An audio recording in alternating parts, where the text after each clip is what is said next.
అందరికీ నమస్తే. నేను లలితా కామాక్షి దేవి అవర్ థాట్స్ ఛానల్ నుండి. నా ఛానల్ని కొత్తగా చూసే వాళ్ళైతే సబ్స్క్రైబ్ చేసుకోండి. మీరు కనుక సబ్స్క్రైబ్ చేసుకొని చూసినట్లయితే నేను ఇంకా మంచి వీడియోస్ చేయడానికి ఎంకరేజ్ చేసిన వాళ్ళు అవుతారు. ఓకే, ఈరోజు అయితే మీకోసం నేను ఒక రోటి పచ్చడి చేసి చూపిద్దాం అనుకుంటున్నాను. అదేంటంటే చింతకాయ తొక్కుతోటి రోటి పచ్చడి అన్నమాట. ఇదిగోండి, నేను ఫ్రిడ్జ్లో జాగ్రత్తగా భద్రపరుచుకున్న చింతకాయ తొక్కు అనమాట. ఇది ఎలా ప్రిపేర్ చేస్తారంటే, చింతకాయలు, ఉప్పు, కల్లుప్పు, ఇది పసుపు వేసేసి రోట్లో తొక్కి పెట్టేస్తారనమాట. ఇది ఇలా మనము భద్రపరుచుకుంటే సంవత్సరం రోజులు నిల్వ ఉంటుంది. దీన్ని మనం కొద్ది కొద్దిగా తీసి అలాగా మనకు కావాల్సిన రీతిలో పచ్చడి చేసుకోవచ్చు అనమాట. ఈరోజైతే నేను దోసకాయ, పచ్చిమిరపకాయలు వేసి ఈ తొక్కుతోటి పచ్చడి చేద్దాం అనుకుంటున్నాను. చాలామంది చాలా రకాలుగా చేసుకుంటారనమాట ఈ పచ్చడిని. కొంతమంది వేరుశనగ పప్పు తోటి చేస్తారు, కొంతమంది ఉట్టి ఎండుమిరపకాయలు, ధనియాలు వేసి తొక్కు వేసేసి పచ్చడి చేసేసుకుంటారు. నేనైతే ఈరోజు ఇలా చేస్తున్నాను అనమాట. మేము కూడా 2-3 రకాలుగా చేసుకుంటాం దీంట్లో ఇది ఒక రకం అనమాట. ఇప్పుడైతే ఈ పచ్చడి కోసం ధనియాలు, జీలకర్ర, పచ్చిమిరపకాయలు ఇవి వేయించి పెట్టుకోవాలన్నమాట. ముందుగా ఇలాగా మరి ఏవి మాడకుండా చక్కగా జాగ్రత్తగా వేయించి పెట్టుకోవాలి. అలాగే దోసకాయ తీసుకున్నాను కదా, అది కొంచెం గట్టిగా ఉండేట్టు తీసుకోవాలన్నమాట.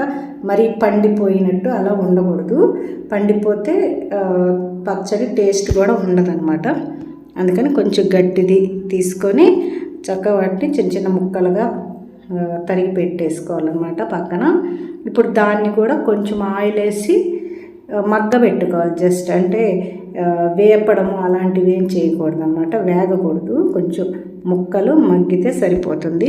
కొంతమంది ఈ ముక్కల్ని, పచ్చిమిరపకాయలని పచ్చిగానే కూడా చేసేసుకుంటారనమాట. కానీ మా ఇంట్లో అలాగా తినరనేసి నేను ఇలా అన్నింటినీ వేయించుకుంటున్నాను. ఈ ముక్కల్ని అయితే మగ్గ పెట్టుకుంటాం అనమాట. కొంచెం వీటిని అయితే ఏమాత్రం అస్సలు మాడనివ్వకూడదు. ఇదిగోండి ఈ సైజులో. అంటే కొంతమంది ముక్కలుగా కొంచెం ముక్కలుగా ఉండేట్టు ఇష్టపడతారు. మాకైతే కొంచెం మెత్తగానే అలవాటు అనమాట. ఈ పచ్చడి అయితే మా ఇంట్లో అందరికీ చాలా ఇష్టం అనమాట, పెద్దవాళ్ళ నుంచి చిన్నవాళ్ళ దాకా. అందుకని అందరూ ఉన్నప్పుడు ఎక్కువ చేస్తుంటాను ఈ పచ్చడి అయితే. ఇక ఈ పచ్చడిని ఇప్పుడు రోట్లో వేసి దంచుకుందాం అనుకున్నాం కాబట్టి ఇది మొత్తం మన దుకాణం మొత్తం హాల్లోకి మార్చేసాను అనమాట. ఇదిగోండి ఇక్కడ ఇలా సెట్ చేసుకున్నాను రోలు అదంతా కూడా. ఇప్పుడైతే ముందుగా మనము వేయించి పెట్టుకున్నాం కదా పచ్చిమిరపకాయలు, ధనియాలు, జీలకర్ర, అదైతే వేసుకోవాలన్నమాట. ఇదే తప్పనిసరిగా మెత్తగా నలగాలి ముందు. ఎందుకంటే ఇవి మెత్తగా నలగకపోతే తొక్కలుగా ధనియాలు అవి తగులుతుంటే బాగుండదు కదా నోటికి. అందుకని ఇది మాత్రం కంపల్సరీ నలగాలి. ఇదిగోండి ఉప్పు అయితే కొంచెం వేసుకుంటున్నాను, ఎందుకంటే చింతకాయ తొక్కులో ఆల్రెడీ ఉప్పు ఉంటుంది కాబట్టి.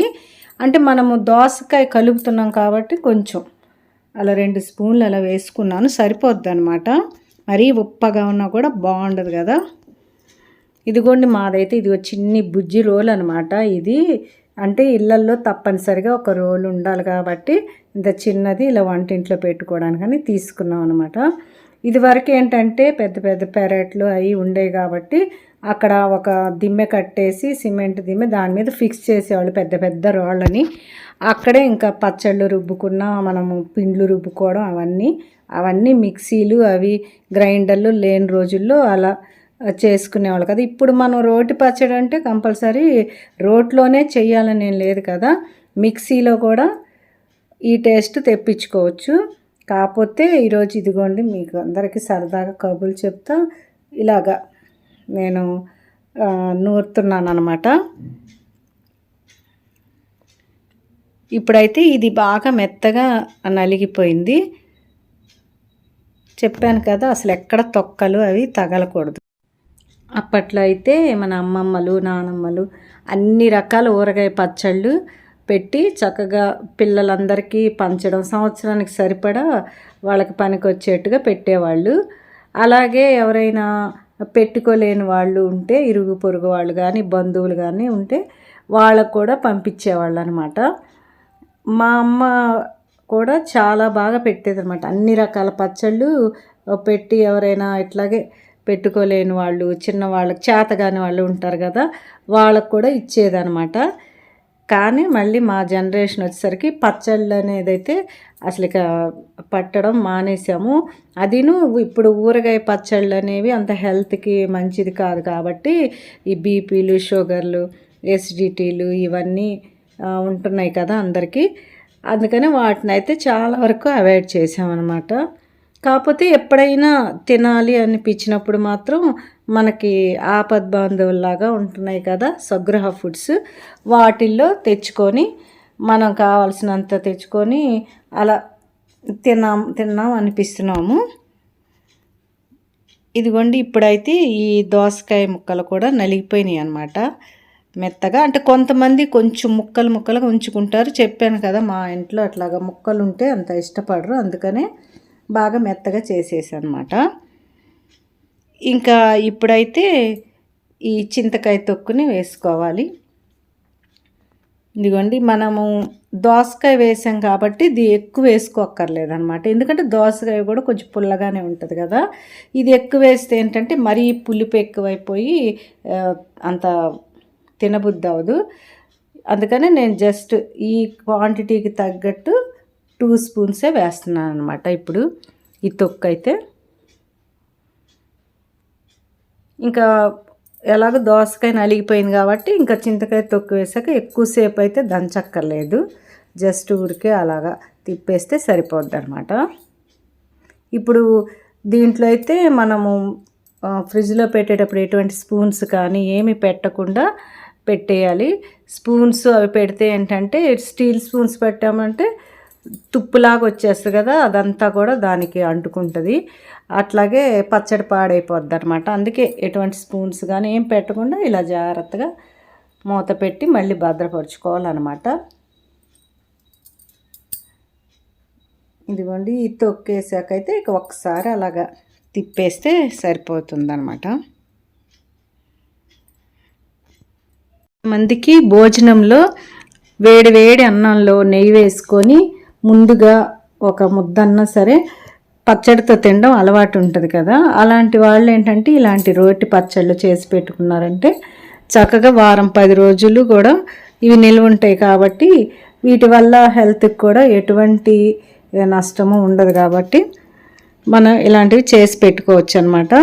ఈ గోంగూర పచ్చిమిరపకాయ కానీ, అలాగే గోంగూర ఎండుమిరపకాయ, అలాగే వంకాయ, టమాటా, పచ్చిమిరపకాయలు ఇవన్నీ కూడా రోటి పచ్చళ్ళ కిందకే వస్తాయి కదా.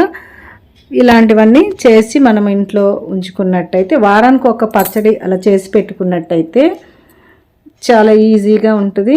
అదిను మనకి ఇష్టం అన్నప్పుడు చక్కగా వేసుకొని తినొచ్చు. ఇదిగోండి ఇప్పుడైతే ఇంకా పచ్చడి రెడీ అయిపోయిందనమాట.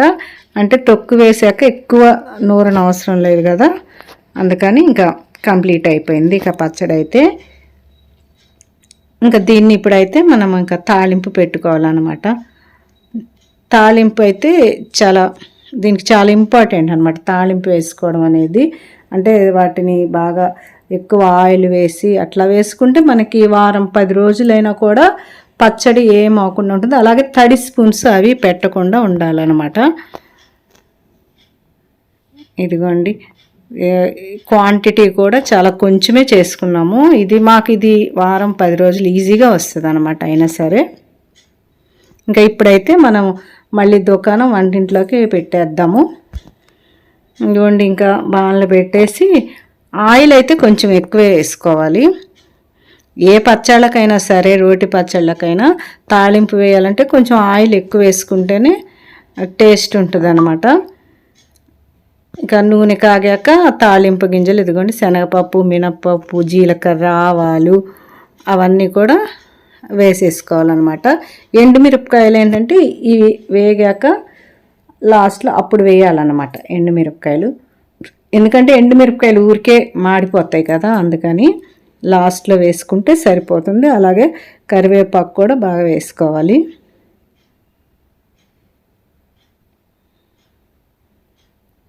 ఇలా తాలింపు పెట్టి ఉంచుకున్నామంటే ఇక మనం వేడి వేడి అన్నంలో ఎప్పుడు కావాలంటే అప్పుడు వేసుకొని తినేట్టుగా ఉంటుందన్నమాట. నాకైతే ఇప్పుడు ఇది చేస్తుంటేనే నోట్లో నీళ్ళు ఊరుతున్నాయి అన్నమాట.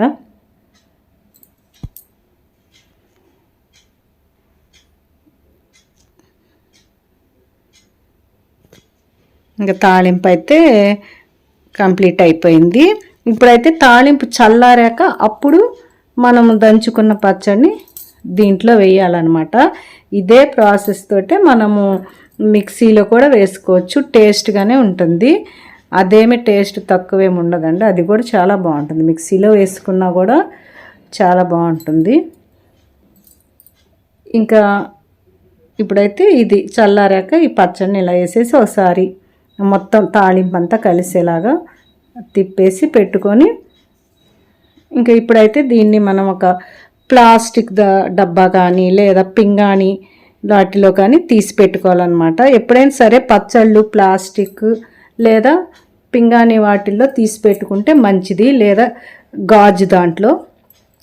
ఎందుకంటే ఇవి పులుపు అవి అన్నీ ఉంటాయి కాబట్టి కెమికల్ రియాక్షన్ అవుతుంది అనమాట. అందుకని మనం ఎప్పుడైనా సరే గాజు, పింగాణి, ప్లాస్టిక్ వాటిలో మాత్రమే పచ్చళ్ళని నిల్వ చేయాలన్నమాట. ఇదిగోండి ఇప్పుడైతే నేను ఇంకా ఈ బాక్స్లోకి తీసేసుకుంటున్నాను అనమాట. చూశారు కదండి నేను చేసిన చింతకాయ తొక్కు దోసకాయ పచ్చడి. మీకు నచ్చింది అనుకుంటాను. నచ్చితే లైక్ చేయండి, షేర్ చేయండి, కామెంట్ చేయండి. Have a nice day.